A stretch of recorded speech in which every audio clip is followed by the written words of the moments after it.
बिस्मिल्लाहिर्रहमानिर्रहीम। ये आज आपका जो लेक्चर है, लेक्चर नंबर 13, तो ये है detection and screening of mastitis.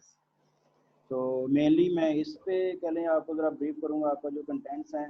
उसके बाद एक और टॉपिक है कि detection of heavy metals in food items. तो वो समझ लें आपकी एक किस्म की असाइनमेंट ही समझ लें उसको, वो मैंने मटेरियल दिया हुआ है।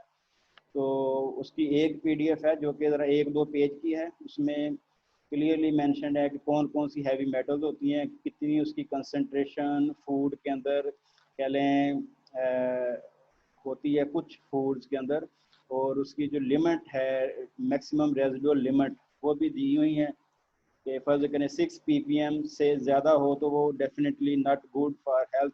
ठीक है, तो इस तरह मुख्तलिफ जो हैवी मेटल्स हैं उनकी कंसंट्रेशन दी हुई हैं और हैवी मेटल्स के नाम, और फिर हर हैवी मेटल का जो एक कहें पॉसिबल इफेक्ट हो सकता है बॉडी पे, ह्यूमन हेल्थ पे, वो भी जिक्र है। और फिर एट द एंड कौन से टेस्ट किए जाते हैं, वो काफ़ी कहें डिफ़िकल्ट और मुश्किल टेक्निक्स होती हैं और आम लैब में परफॉर्म भी नहीं होती। स्पेक्ट्रोफोटोमेट्री की जाती है उनकी डिटेक्शन के लिए। तो डिफरेंट टाइप ऑफ स्पेक्ट्रोफोटोमेट्री जो है ना उनके वो लिखा हुआ है उनके टेस्ट के नाम। तो ये आपको बेसिकली पता होना चाहिए। डिटेल उसकी अगर किसी को शौक हो तो एक और रिसर्च पेपर भी साथ है, उसमें वो टेक्निक्स की बारे में ज़रा डिटेल भी है। तो ऐसा मैं एग्जाम में वो नहीं पूछने वाला, जस्ट आपको पता होना चाहिए कि हैवी मेटल्स होती क्या हैं और कैसे डिटेक्ट की जाती हैं, इफेक्ट क्या हो सकते हैं ह्यूमन हेल्थ पे। तो ये तो है लेक्चर नंबर 14 के बारे में जो कि आपने खुद से पढ़ना है। और लेक्चर 15-16 वो जस्ट है फॉर्मेलिटी के तौर पे, विज़िट टू एबाटार या visit to milk processing plant. तो वो अगर रेंज हो सकता होता तो वो ऐसे विज़िट भी हो सकते थे। वो कोर्स कोऑर्डिनेटर के साथ से जो एडवाइज़र होते हैं वही प्लान करते हैं। तो मैंने यूट्यूब की कुछ वीडियोज़ लगाई हैं, वो आप अपने तौर पे भी देख सकते हैं कि मिल्क प्रोसेसिंग प्लांट में कौन से सेक्शन होते हैं, क्या वर्किंग होती है, जस्ट टू बी फेमिलियर। तो वो भी जस्ट एक ऐसी आपकी अपनी एक शौक क्या है, आप पढ़ लें। तो बाकी मेन जो आज का लेक्चर है वो है डिटेक्शन ऑफ मस्टाइटस। तो मस्टाइटस आपने क्लिनिक पे भी थोड़ा बहुत जो क्लासेस ली उसमें आपको पता होगा कि जी के इट इज़ इन्फ्लेमेशन ऑफ अडर। ठीक है, तो मेनली लार्ज एनिमल, उसके अलावा शीप गोट में भी कह लें मस्टाइटस कह लें होती है, डिफरेंट पॉजिटिव एजेंट्स हैं उसके। तो डेयरी इंडस्ट्री में कह लें इसकी सिग्निफिकेंस है, मुख्तलिफ बैक्टीरिया इसको काज करने वाले हैं, मेनली स्ट्रेप्टोकोकाई या स्टेप्टोकोकाई। इसके अलावा बैक्टीरिया कोलीफॉर्म बैक्टीरिया जिसमें मेनली इकोलाई है, और इसके अलावा एक्टिनोमाइसीट्स भी काज कर सकते हैं मस्टाइटस।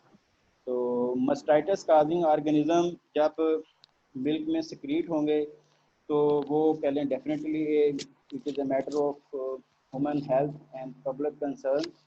लेकिन अगर वो अगर वो pathogen mastitis causing pathogen human के लिए इतना ना भी हो पैथोजेनिक, तो लेकिन मस्टाइटिस की वजह से ऐसा जो कह लें मिल्क की क्वालिटी है वो ख़राब होती है, मिल्क की कंपोजिशन चेंज हो सकती है, मिल्क की जो प्रोडक्शन कम हो सकती है और होती है। तो इसलिए रूटीन में मस्टाइटिस की डिटेक्शन करना या स्क्रीनिंग करना एक मतलब एक रूटीन की डेयरी फार्म पे प्रैक्टिस होती है। तो मुख्तलिफ इसके टेस्ट हैं इसकी डिटेक्शन के लिए। उन टेस्ट को हम कहते हैं या सिंपल फील्ड टेस्ट हैं या कुछ उनमें लेबॉर्ट्री टेस्ट भी होते हैं। तो दोनों टेस्ट की अपनी सिग्निफिकेंस है और हर टेस्ट की अपनी एक अलग कहें सेंसिटिविटी स्पेसिफिसिटी होती है कि भी कौन सा टेस्ट कितनी उसमें एबिलिटी है पॉजिटिव को पॉजिटिव कहने की।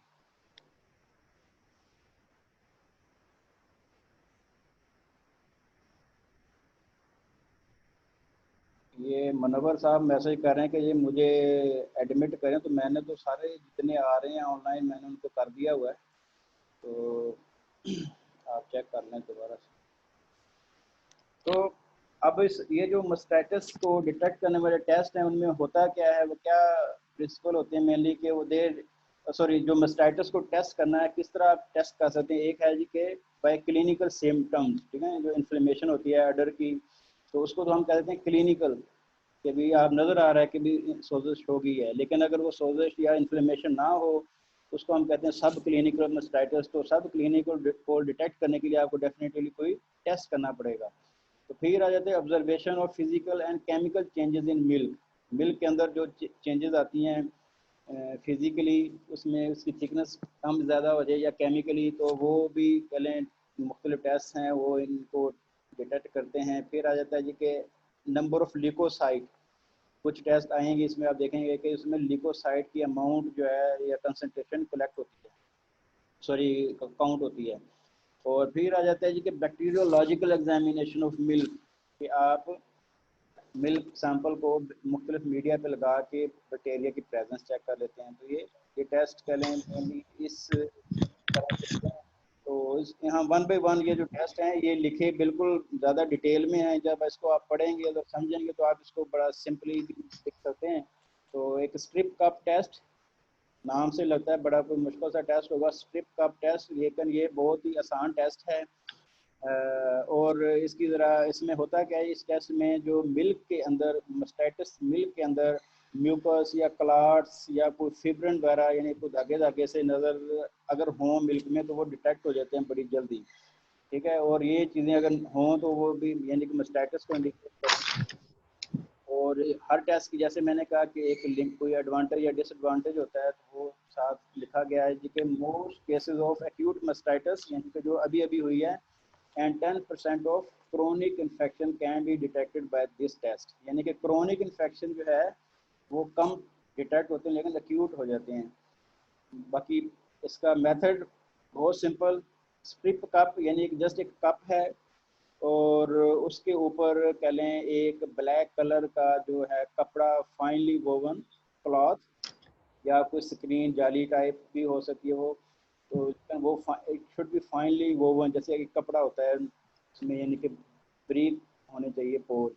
तो वो जो है कप कप के ऊपर आप उसको करें आपने स्ट्रेच कर देना और रबर बैंड या किसी और इस तरह की चीज़ के साथ उसको आपने फिक्स कर देना है कपड़े को।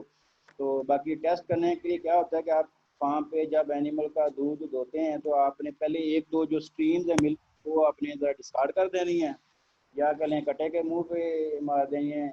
और उसके बाद आपने जनाब वो कप जो है उसके ऊपर वो मिल्क की जो स्ट्रीम आपने डालनी है। तो अगर तो मिल्क के अंदर कोई क्लाट होगा या कोई अब नॉर्मल कह लें उसके अंदर चीज़ होगी फिब्रिन वगैरह, तो वो ब्लैक क्लॉथ के ऊपर नज़र आ जानी है, आप यू कैन क्लियरली सी। ठीक है, तो ये जस्ट इसका कह लें ये टेस्ट है। तो presence of milk clot mucus या fibrin is indication of mastitis. अगर ये टेस्ट नेगेटिव आ जाए यानी आपको कोई क्लाट वगैरह नज़र नहीं आ गया तो उसका आप ये नहीं कह सकते कि भी नहीं बस ये टेस्ट पास हो गया ये एनिमल इसको मस्टाइटिस नहीं है, हो सकती है, लेकिन वो ये ऐसे समझ लें कि इस टेस्ट की एबिलिटी सिर्फ इतना ही है डिटेक्ट करने की। तो अगर सब क्लिनिकल है जैसे मैंने कहा तो वो उसको डिटेक्ट करने के लिए और कुछ टेस्ट करने पड़ेंगे। ठीक है, तो लेकिन अगर इसी से पता लग गया तो well and good, you can proceed and उसके ट्रीटमेंट की तरफ जा सकते हैं आप। तो फिर आ जाते हैं ब्रोमोथाइमोल ब्लू टेस्ट।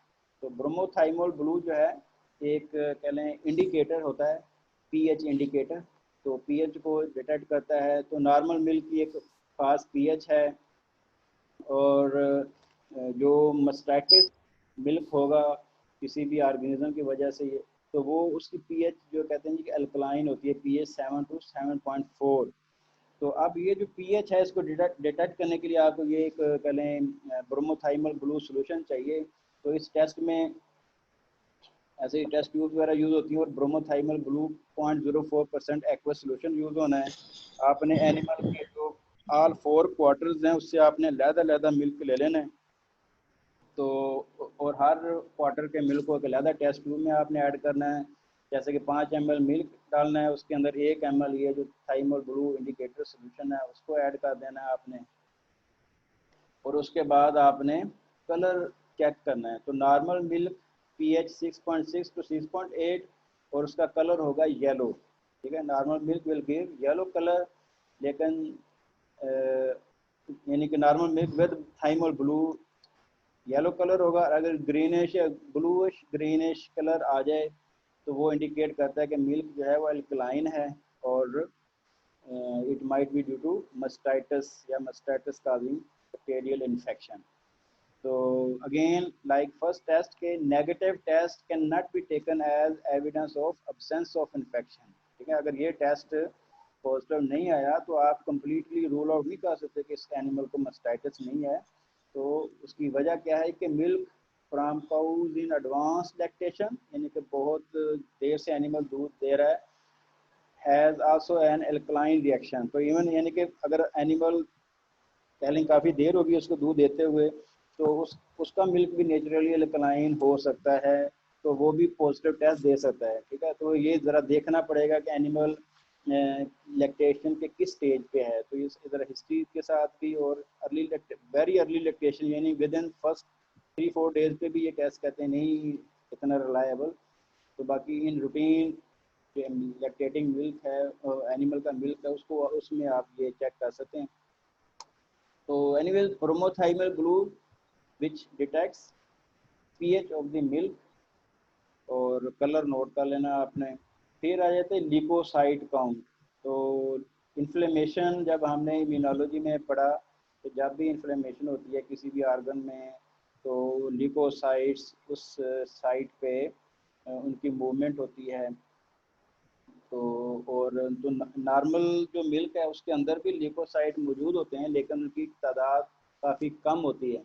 लेकिन जब इन्फ्लेमेशन होगी, सोजिश होगी किसी इन्फेक्शन की वजह से, तो लिकोसाइट नेचुरली ज़्यादा होंगे। तो अब जो एक करें पॉइंट है, ये कंसीडर किया जाता है इस टेस्ट में कि आप लिकोसाइट की तादाद मालूम कर लें। ठीक है, amount of leucocyte in milk. तो उसके लिए आपको डेफिनेटली माइक्रोस्कोपिक टेक्निक है, तो माइक्रोस्कोप चाहिए। और इसमें आपको सैंपल जो आपने लेना है उसकी स्लाइड पे उसका आप स्मीयर बनाएंगे, और स्मीयर को आपने स्टेन करना है विद न्यूमैन्स स्टेन। ठीक है, न्यूमैन स्टेन जो है इससे कलें लिकोसाइट हो जाएंगे स्टेन। तो आपने अंडर ऑयल इमर्शन लेंस जो है वो आपने लिकोसाइट काउंट करने हैं पर माइक्रोस्कोपिक फील्ड।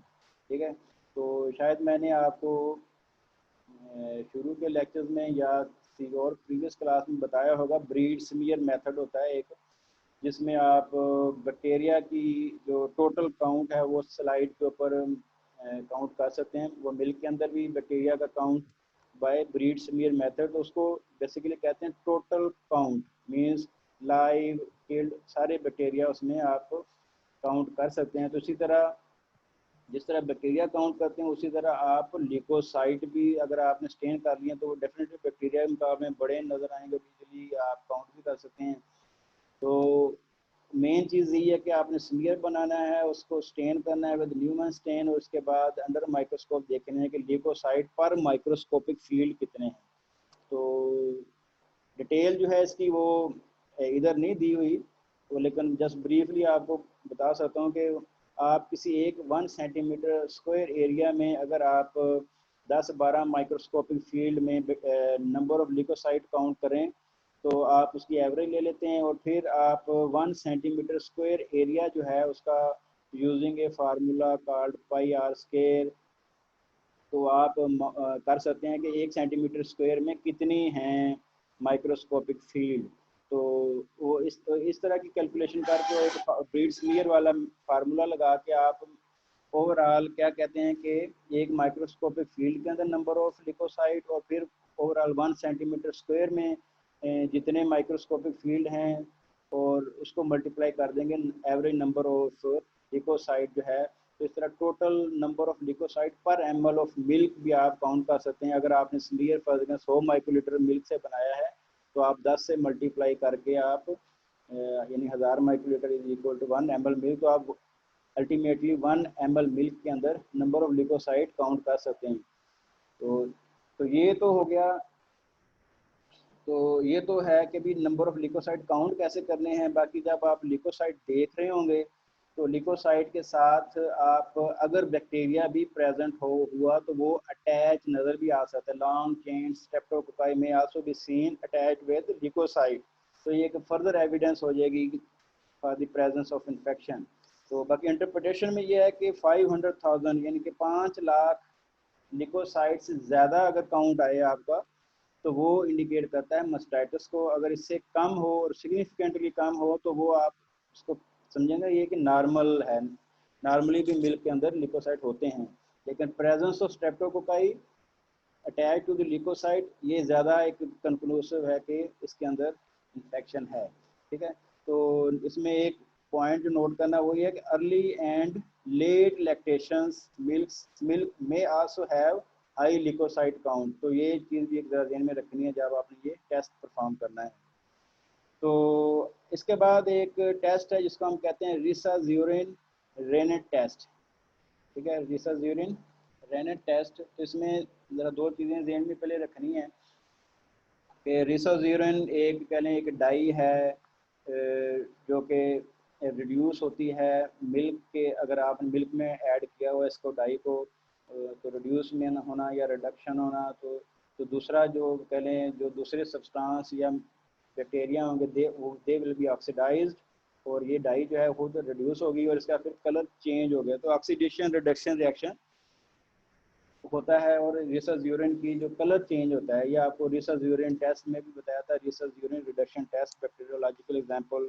तो बैक्टीरियोलॉजिकल एग्जामिनेशन मिल्क में कि अगर मिल्क के अंदर बैक्टीरिया हों और ज़्यादा हों तो रिसर्च यूरिन का जो कलर है वो जल्दी चेंज हो जाएगा, वो ब्लू से वाइट जल्दी हो जाएगी। और अगर बैक्टीरिया के अंदर मिल्क के अंदर अगर बैक्टीरिया कम होंगे तो वो डाई का कलर चेंज ही नहीं होगा या देर से चेंज होगा। तो with in A limited time जब आप ये चीज़ नोट कर लेंगे तो उससे आप मिल्क की क्वालिटी बता सकते हैं। तो ये वही प्रिंसिपल इधर भी यूज़ होता है कि अगर मिल्क के अंदर ज़्यादा बैक्टीरिया है तो कलर चेंज जल्दी हो जाएगा, अगर कम है तो देर से होगा। तो एक चीज़ रिसर्च यूरिन के हवाले से ये ध्यान में रखनी है कि ये रिसर्च यूरिन क्यों यूज़ हो रहा है इस टेस्ट में। और दूसरा है रेनेट। तो रेनेट शायद आपने फिजियोलॉजी वगैरह में पढ़ा हो कि रूमिनेंट के जो होते हैं स्टोमक उधर ये प्रोड्यूस होता है नेचुरली। तो ये मिक्सचर ऑफ एंजाइम होते हैं रेनेट। तो कमर्शियली भी ये कह लें अवेलेबल है रेनेट जो है एज अ रिएजेंट। बाकी इसके अंदर चूँकि बहुत सारे एंजाइम, उनमें एक एंजाइम होता है जो कि मिल्क के अंदर केजिन प्रोटीन को करता है कोगुलेट या डिग्रेड कह लें। तो वो नेचुरली जो काफ वगैरह की जब वो मिल्क पीता है तो उसकी जो मिल्क की जो है डाइजेशन को इम्प्रूव करने के लिए ये कह लें रेनेट का एक है यूज़। तो इस टेस्ट में रेनेट यूज़ होता है ताकि वो मिल्क की जो है ना कोगुलेशन डिटेक्ट की जा सके। ठीक है, यानी क्योंकि वो रेनेट जो है वो मिल्क के अंदर केजिन को करेगा अटैक और उसकी मिल्क की हो जाएगी कोगुलेशन, एक कर्डलिंग सी प्रोड्यूस होगी। ठीक है, तो नेचुरल मिल्क जो है उसकी रेनेट से कर्डलिंग वो देर जल्दी होती है। ठीक है, और अगर मिल्क होगा अब नॉर्मल ड्यू टू मस्टाइटिस तो उसकी जो कर्डलिंग है वो देर से होगी। ठीक है, तो ये एक पॉइंट ज़रा ध्यान में रखना है। तो उसके बाकी टेस्ट करने के लिए आपने करना क्या है, बेसिकली आपको वाटर बाथ वगैरह चाहिए, रिसर्च यूनिट सोल्यूशन चाहिए और टेस्ट ट्यूब चाहिए, फिर कमर्शियली रेनेट का जो सोल्यूशन है वो चाहिए, उसको डाइल्यूट करना है 1:10। और इसके अलावा फिर milk of animals from all quarters. तो प्रोसीजर में सबसे पहले क्या करना है कि आपने 1 से 2 ml जो है रेनेट का सोल्यूशन उसको ऐड करना है 100 ml of research urine working solution. ठीक है, उसके अंदर ऐड करना है और उसके बाद कंसंट्रेशन जो है इस दोनों सोल्यूशन की, यानी कि रेनेट रिसर्च यूरिन सोल्यूशन की जो कंसंट्रेशन है वो मिल्क के अंदर इतनी होनी चाहिए कि मिल्क की जो कोगुलेशन है ड्यू टू रेनेट वो 30 से 40 मिनट के अंदर हो जाए एट 37 डिग्री सेंटीग्रेड। तो ये ज़रा एक करें टाइट्रेशन करनी पड़ेगी, ये पड़ती है इसमें। तो इसमें यानी कि एक ये चीज़ ज़रा आपने याद रखनी है कि the adjust the concentration of rennet solution such that 1 ml of research urine and rennet solution is able to bring coagulation of the normal milk in about 30 to 40 minutes at 37। तो अगर अब नॉर्मल मिल्क होगा तो definitely वो 30-40 minute से ज़्यादा time लेगा इन coagulation of milk. ठीक है, तो ये एक पॉइंट ज़रा इसका प्रिंसिपल ध्यान में रखना है। बाकी प्रोसीजर में क्या है कि take 10 ml milk in test tube and add 1 ml of resazurin rennet solution जो ऊपर आपने तैयार किया है, और उसके बाद उसके ऊपर आपने वो रबड़ का कलें जो है कलें लगा दें और टेस्ट ट्यूब को बंद करके उसको कन्वर्ट करें और शेक करें और इनक्यूबेट करते हैं 37 डिग्री सेंटीग्रेड। और 30 मिनट के बाद आपने एग्जामिन क्या करना है, change in colour due to resazurin और अपीयरेंस उसकी जो है वो क्लॉटिंग हुई है या नहीं हुई, ठीक है, जो कि रेनेट की वजह से होनी है। तो ये दो चीज़ें आपने नोट करनी है और टाइम देना आपने पहले 30 मिनट, फिर उसके बाद एक और 30 मिनट का टाइम 60 मिनट, ठीक है। तो इन दो कह लें इवेंट के बाद आपने उसको इंटरप्रेट करना है। इंटरप्रिटेशन क्या है कि रिडक्शन या change in colour of resazurin to purple और पिंक स्टेज, यानी उसका कलर जो है वो ब्लू से पिंक अगर हो गया तो वो क्या है, आपने 30 मिनट में एक चीज़ ये नोट करनी है। और फिर failure to coagulate milk within 60 minutes, तो that is indication of positive mastitis infection, ठीक है। यानी कि अगर यानी वो 60 मिनट ले रहा है वो मिल्क, जो कि नॉर्मल मिल्क 30 मिनट लेना चाहिए और मस्टाइटिक मिल्क 60 मिनट लेगा या उससे ज़्यादा भी ले सकता है। तो ये इस तरह ये एक टेस्ट है वो परफॉर्म किया जाता है, resazurin and rennet test. तो होपफुली ये समझ आ गई होगी। फिर एक और टेस्ट है हॉटेस्ट टेस्ट, ये आपके ना 10 मिनट रह गए हैं, तो मैं ज़रा क्विकली गो थ्रू करना है। ये इतना मुश्किल टेस्ट भी नहीं है, मैंने जस्ट इसका मेन पॉइंट आपको बता रहा हूँ।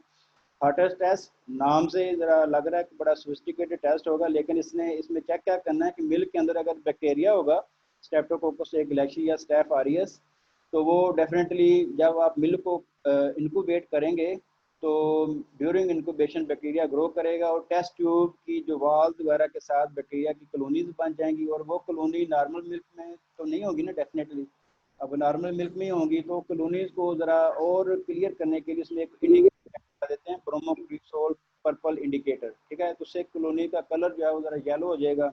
तो आ जाके आपने मिल्क के अंदर कॉलोनीज देख लेनी है आफ्टर इंक्यूबेशन के हैं कि नहीं है।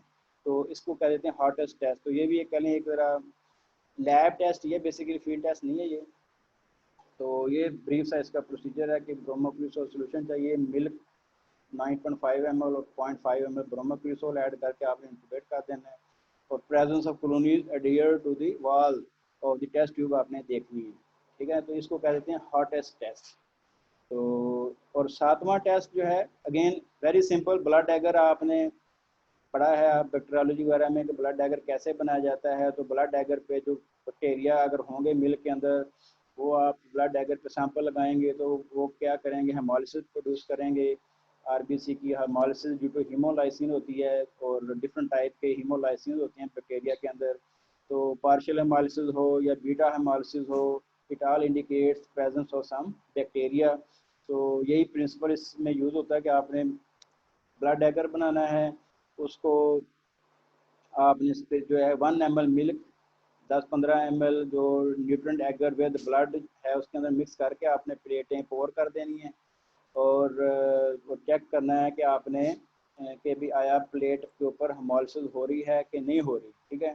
तो हेमोलिसिस हो रही है means there is some bacteria present. तो फर्दर आप उसकी स्टेनिंग भी कर सकते हैं, ग्राम स्टेनिंग करके आप देख लें ग्राम पॉजिटिव हैं ग्राम नेगेटिव हैं, तो clear indication that there is some bacteria present. तो ये कह लें मैंने ब्रीफली आपको 6-7 जो टेस्ट हैं उनके बारे में बताया, वेरी सिंपल टेस्ट। तो इन टेस्ट को यूटिलाइज करके कह लें फील्ड में बहुत सारी स्टडीज़ होती हैं for the detection of mastitis. तो इसमें आपके साथ में एक शेयर कर रहा हूँ, नोट्स इसी लेक्चर के अंदर दिए गए हैं वो। तो वो आपने जस्ट उसमें एक टेस्ट देखना है आपने उसमें।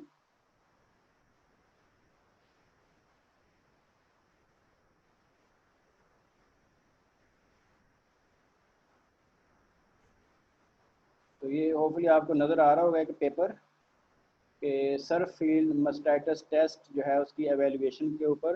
तो इसके अब्स्ट्रैक्ट को अगर आप पढ़ेंगे तो ये वही टेस्ट जो मैंने अभी जिक्र किया है उनका उनका कंपैरिजन किया गया है with surf field mastitis test, ठीक है। कि इनमें से कौन सा बेहतर है। हर टेस्ट की अपनी एक सिग्निफिकेंस होती है, किसी में कोई एडवांटेज होगा किसी का डिसएडवांटेज होगा। तो सर्फ फील्ड मस्टाइटिस टेस्ट के बारे में कहा जाता है कि it is very easy to perform in the field. आप में से बहुत सारे वेटनेरियन जब आप फील्ड में काम करेंगे तो आप इसके बारे में सुनेंगे। तो होता क्या ये टेस्ट सिंपली सर्फ या सर्फ एक्सल जिसकी मशहूरी आ रही होती है आजकल टीवी पे, इसी सर्फ का आपने 3% सोल्यूशन बना लेना है बाय मिक्सिंग या adding 6 tea spoon of Surf in ½ litre of clean tap water, ठीक है। तो ये तकरीबन 15 ग्राम सर्फ पर हाफ लीटर ऑफ वाटर आपने ऐड करना है, उसका सोल्यूशन बना लेना है। तो ये आपका है टेस्ट रिएजेंट। तो इस टेस्ट में मैं आपको एक इसका इमेज दिखाता हूँ।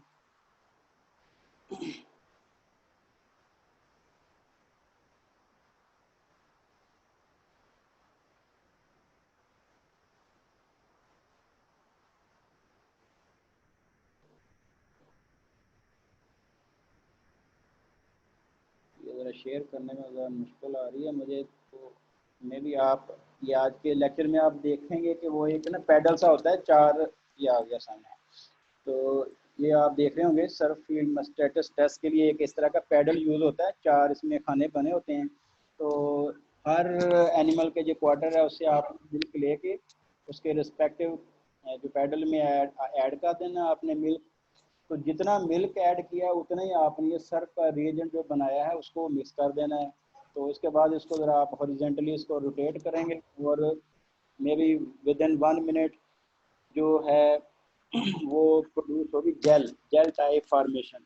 अगर तो बैक्टीरिया, सॉरी बैक्टीरिया कह रहा हूँ, लिकोसाइट होंगे मिल्क के अंदर, तो लिकोसाइट की जो सेल मेम्ब्रेन है वो डैमेज होगी बाय सर्फ के अंदर जो डिटर्जेंट है, और डीएनए रिलीज होगा अंदर, तो वो जेल लाइक एक देगा अपीयरेंस।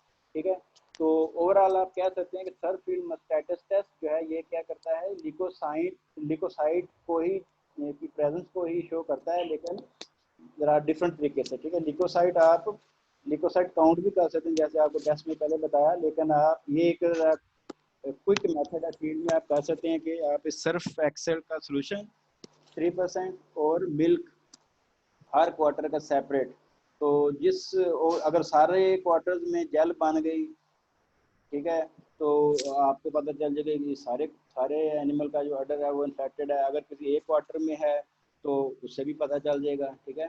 तो ये एक फील्ड टेस्ट है। तो ये जो सर फील्ड मस्टैटिस टेस्ट है ये हमारे एक कह लें टीचर हैं उधर यूनिवर्सिटी ऑफ एग्रीकल्चर फैसलाबाद में, जिन्होंने कह लें ये ज़रा ये टेस्ट डेवलप किया था, और उन्होंने ये जो टेस्ट डेवलप किया वो मॉडिफिकेशन है एक और टेस्ट जो कि कह लें कमर्शियली अवेलेबल है, उसको कहते हैं कैलिफोर्निया मस्टैटिस टेस्ट। इस पेपर में भी आप उसका जिक्र करेंगे। तो कैलिफोर्निया मस्टैटिस टेस्ट में उन्होंने अपना रिएजेंट ज़रा रिवील नहीं किया कि जो क्या होता है। तो ये चूँकि बीआईडी भी बाहर से करके आए थे ये, तो इन्होंने उसको मॉडिफाई करके इसको बना दिया सर फील्ड मस्टैटिस टेस्ट। तो तो ये एक कह लें क्विक फील्ड टेस्ट है। पेपर जो मैंने दिया उसमें आप ज़रा इसको देख सकते हैं।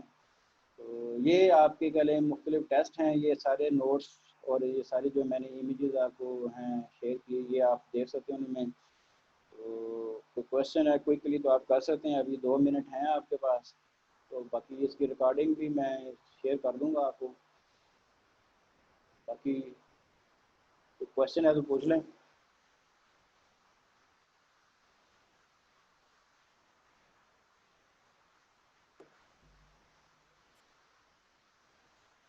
ठीक है, लगता है कि कोई थैंक यू सर। अस्सलाम वालेकुम सर। सर वो आपने ना कुछ नोट्स ना आपने पूरे चैप्टर शेयर किए हुए हैं, मतलब किसी बुक से लेके, तो सर उनको कैसे करना है, वो थोड़ा ज़्यादा मटेरियल बन जाता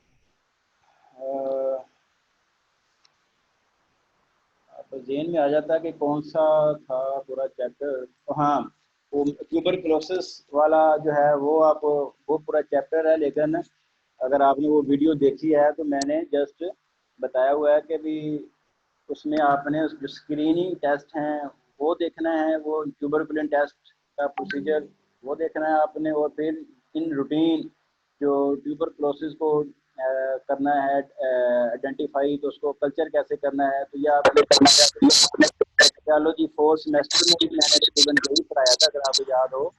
तो जस्ट उसके कौन सा मीडिया है, कौन सी प्रिकॉशंस होती हैं ट्यूबरकुलोसिस के ऑर्गेनिज्म को के सैंपल को डील करने के लिए, वो उनका जिक्र है। चंद एक मीडिया के नाम हैं, और सैंपल लगाने से पहले सैंपल की ट्रीटमेंट के हवाले से एक फ्लो चार्ट है। तो अगर वो आप लेक्चर ज़रा देख लें क्योंकि इसकी वीडियो, तो आपको पता लग जाएगा। वो कभी वो पूरा चैप्टर नहीं है, मैंने कोई कहा आपको कि पूरा चैप्टर करना है आपने। तो जस्ट उसकी डायग्नोसिस के हवाले से चंद एक चीज़ें जो हैं। इसी तरह वो एक और होगा ट्यूबरकुलोसिस से पहले था या ब्रूसिलोसिस का होगा, तो उसके बारे में भी ऐसे ही है, क्योंकि टॉपिक आपका है स्क्रीनिंग एंड डायग्नोसिस। तो डायग्नोसिस में डेफिनेटली आपको फील्ड से सैंपल लेने हैं, तो पता होना चाहिए ऑर्गेनिज्म कितना पैथोजेनिक है, जोनोटिक है, तो वो कुछ बातें मैंने की हैं। फिर अगेन सैंपल हैंडलिंग के हवाले से हैं, मीडिया का है, मीडिया पे कॉलोनीज